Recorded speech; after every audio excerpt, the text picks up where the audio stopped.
आपके अपने YouTube channel पर आपका स्वागत है। और आज का वीडियो बेस्ड है VSEPR। कॉपी पेन निकाल लीजिए और नोट्स बनाना स्टार्ट कीजिए। स्टार्ट करते हैं VSEPR। Lewis concept is unable to explain the shapes of molecule। इससे पहले वीडियो में हमने पढ़ा था लुईस कंसेप्ट के बारे में। तो लुईस कंसेप्ट मॉलिक्यूल के शेप के बारे में कुछ नहीं बता पा रहा था। तो इस चीज को बताने के लिए एक नई थ्योरी आई, इसका नाम है VSEPR। This theory provides the simple procedure to predict the shape of covalent molecules। और ये थ्योरी कोवेलेंट मॉलिक्यूल्स की एक सिंपल प्रोसीजर से ये बताएगी कि उसकी शेप कैसी होती है।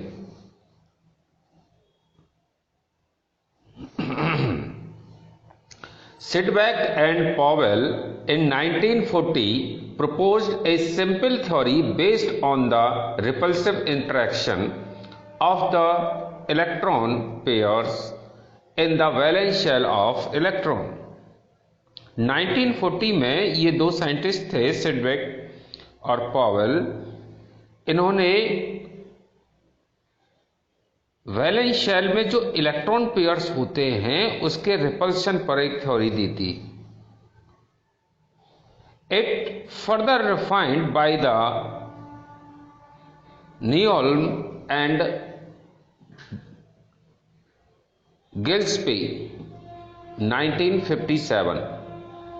और इस थ्योरी को फिर आगे ये गिल्स्पी और नियोल्म ने रिफाइन किया था, इसके बारे में और इसको अच्छी तरह से एक्सप्लेन किया था। इसके मेन पोस्टुलेट्स ये हैं। The shape of molecule depend upon the number of valence shell electron pairs around the central atom. Central atom के चारों ओर जो शेल्स हैं, नंबर ऑफ सेल्स हैं, ये शेप उनके ऊपर डिपेंड है। Number 2, pairs of electron in the valence shell repel one another. जो पेयर्स इलेक्ट्रॉन के हैं वैलेंस शेल को, ये इनमें रिपल्शन होता है। These pairs of electron tends to occupy such position in a space that minimize repulsion and thus maximize distance between them। जो electron pairs हैं और जो बॉन्डिंग हो रही है उनमें इस तरह रिपल्शन होता है कि जो लॉन पेयर्स हैं इलेक्ट्रॉन हैं उनमें मैक्सिमम स्पेस हो जाए और बॉन्ड पेयर के बीच में मिनिमाइज रिपल्स डिस्टेंस हो। क्योंकि बॉन्ड पेयर्स इनमें जो रिपल्शन होता है वो लॉन पेयर्स इलेक्ट्रॉन्स हैं उनसे कम होता है। तो जो लॉन पेयर्स हैं वो ज्यादा रिपल्शन क्रिएट करते हैं। Number 4, the valence shell is taken as a sphere with the electron pairs localizing on the spherical surface at maximum distance। जो वैलेंस शेल इस तरह स्फीयर पर अपना शेप लेता है कि जो इलेक्ट्रॉन पेयर्स हैं वो अपना मैक्सिमम स्थान घेर लें। Number 5, the multiple bond is treated as if it is a single electron pair and the 2 or 3 electron pairs of the multiple bonds are treated as a single super pair। जो multiple bond हैं ये single electron pair की तरह treat किए जाते हैं और जो मल्टीपल बॉन्ड होते हैं उनको सिंगल सुपर पेयर के रूप में ट्रीट किया जाता है, समझा जाता है।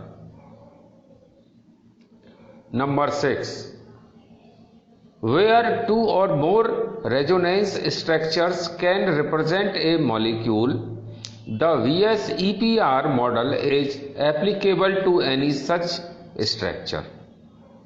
अगर दो या दो से अधिक रेजोनेंस स्ट्रक्चर आ रहे हैं तो इस चीज के लिए VSEPR मॉडल एप्लीकेबल है। अब रिपल्सन किस तरह होता है ये समझिए। The repulsive interaction of electron pairs decreases in the order. सबसे ज्यादा रिपल्सन होता है लॉन पेयर के बीच में।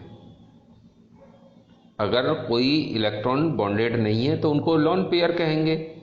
तो लॉन पेयर के बीच में रिपल्सन ज्यादा होता है, इससे कम लॉन पेयर बॉन्ड पेयर के बीच में, और बॉन्ड पेयर जो हैं उनमें सबसे कम रिपल्सन होता है, यानी बॉन्डेड इलेक्ट्रॉन्स जो हैं।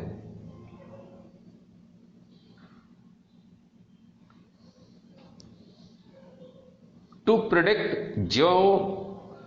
geometrical shape of molecule, VSEPR divide the molecule into two categories।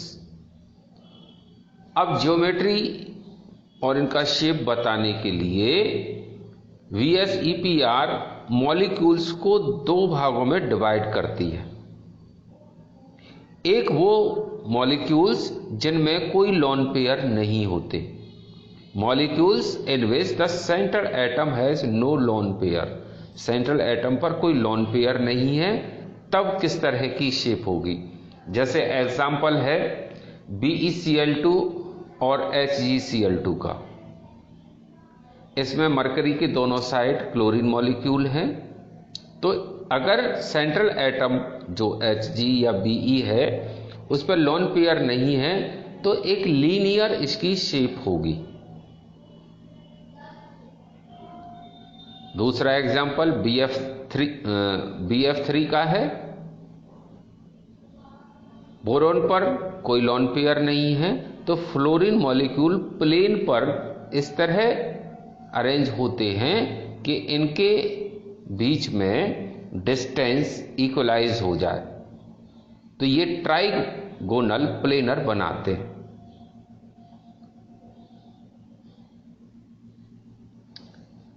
Example next CH4NH4 का।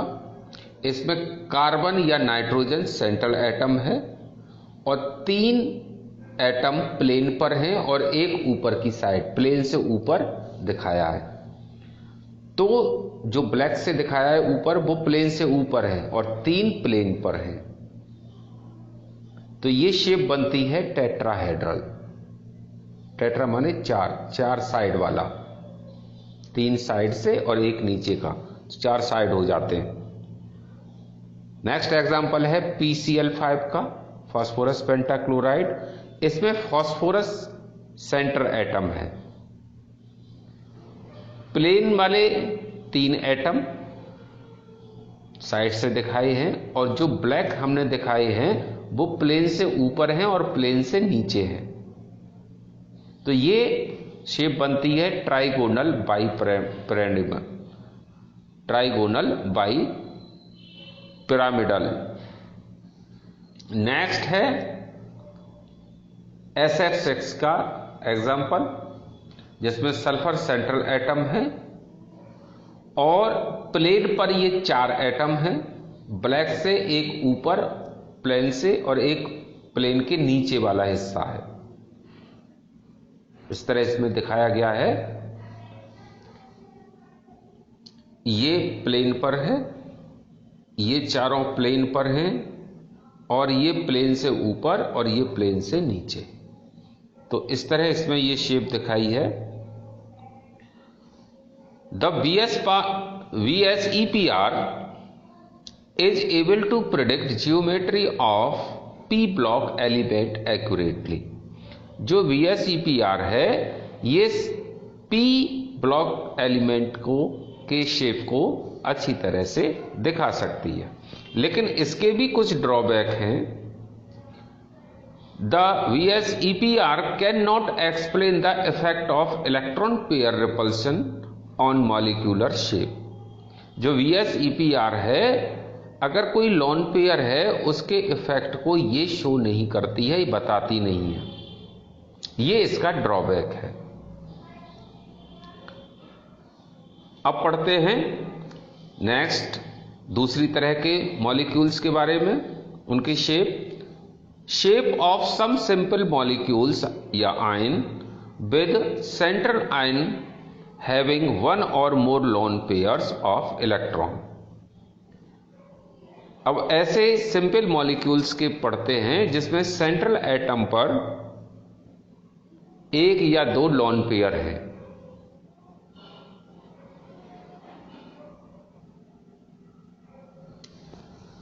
एग्जाम्पल SO3 या O3 का है।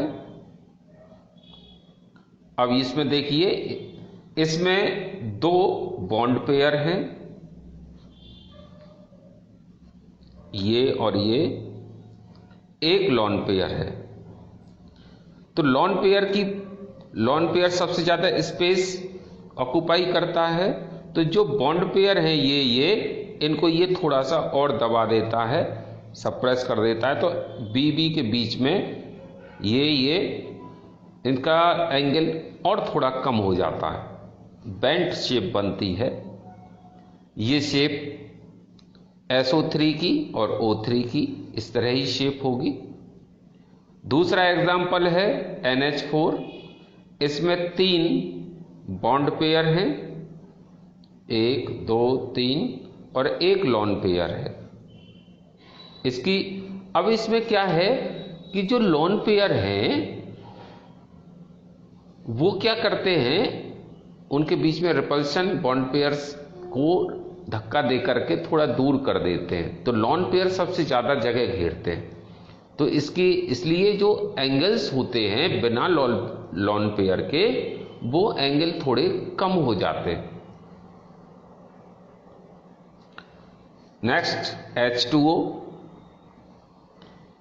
इसमें ऑक्सीजन सेंट्रल एटम है और उसके ऊपर दो लॉन पेयर हैं और दो हाइड्रोजन के बॉन्ड पेयर। तो इसकी शेप बनती है बेंट। नेक्स्ट है SF4। इसमें 4 लॉन पेयर हैं, 4 बॉन्ड पेयर हैं और एक लॉन पेयर है। जो ऊपर या नीचे दिखाए हैं ये प्लेन से ऊपर और ये प्लेन से नीचे, ये प्लेन पर है। तो एक फिक्स शेप बनती है सीसॉ। इसे अगर आप इस तरह करके देखें, घुमा करके लॉन पेयर को ऊपर करके, जो सीसॉ होता है ना, खेलने का बच्चे खेलते हैं, ऊपर नीचे होते हैं, उस तरह की शेप बनती है। Chlorine trifluoride. अब यहां पर क्लोरीन सेंट्रल एटम का वर्क कर रहा है। 3 फ्लोरीन, 3 बॉन्ड पेयर हैं, 2 लॉन पेयर हैं इसमें, और इसकी शेप बनती है टी शेप। अगर लॉन पेयर को ऊपर की साइड कर दें, घुमा दें, तो ये इसकी बनती है टी शेप। नेक्स्ट एग्जाम्पल है ब्रोमीन पेंटा फ्लोराइड। यहां ब्रोमीन सेंटर एटम है और 4 ब्रोमीन के प्लेन में है और एक ब्रोमीन ऊपर और एक लॉन पेयर नीचे, और इसकी शेप बनती है octahedral. Square planar xenon tetrafluoride है। ये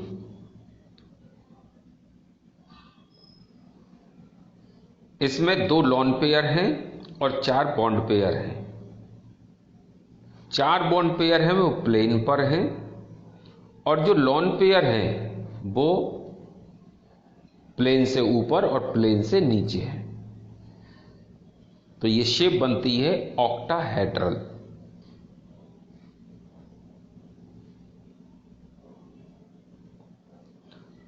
लॉन पेयर का असर क्या होता है? लॉन पेयर का असर ये होता है, जैसे SO2 का एग्जाम्पल है, अगर लॉन पेयर नहीं है तो इसका ट्राइगोनल 120 डिग्री का एंगल होता है इनके बीच में। लेकिन लॉन पेयर क्या करते हैं, उनको एंगल को दबा देते हैं, तो 120 की जगह 119.5 डिग्री का इसमें एंगल बनता है। ये बाय प्रैक्टिकल देखा गया है। इसी तरह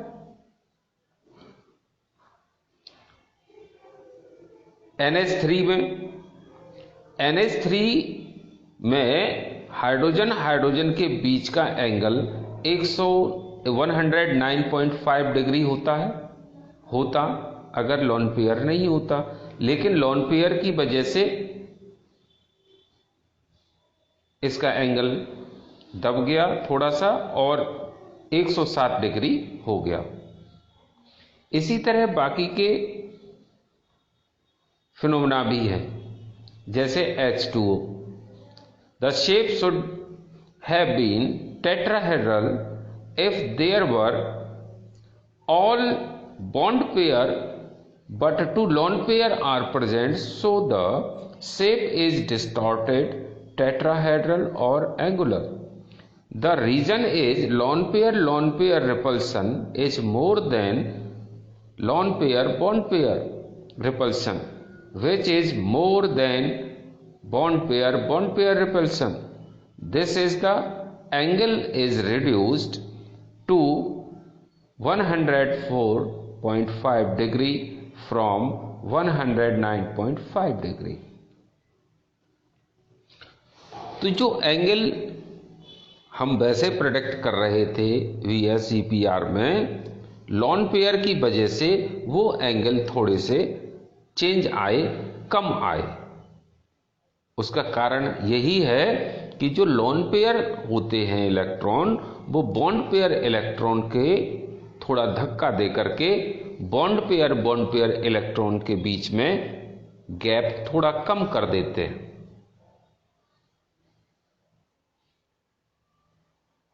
जैसे यहां ये दिखाया है इस तरह Ab3E2 यानी दो बॉन्ड पेयर, दो लॉन पेयर इलेक्ट्रॉन को E2 यहां पर कहा गया है। और इनकी शेप कैसी होगी? T shape. दो लॉन पेयर और एक फ्लोरीन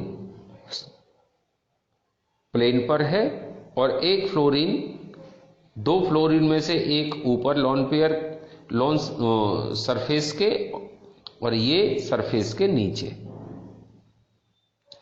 तो जो शेप बनती है ये टी शेप बनती है इसकी।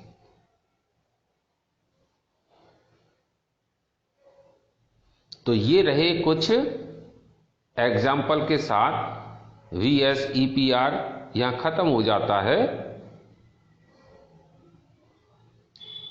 वीडियो रिमाइंड करिए, एक बार फिर देखिए, लर्न हो जाएगा। ठीक है बच्चों, पढ़ते रहिए, वीडियो देखते रहिए।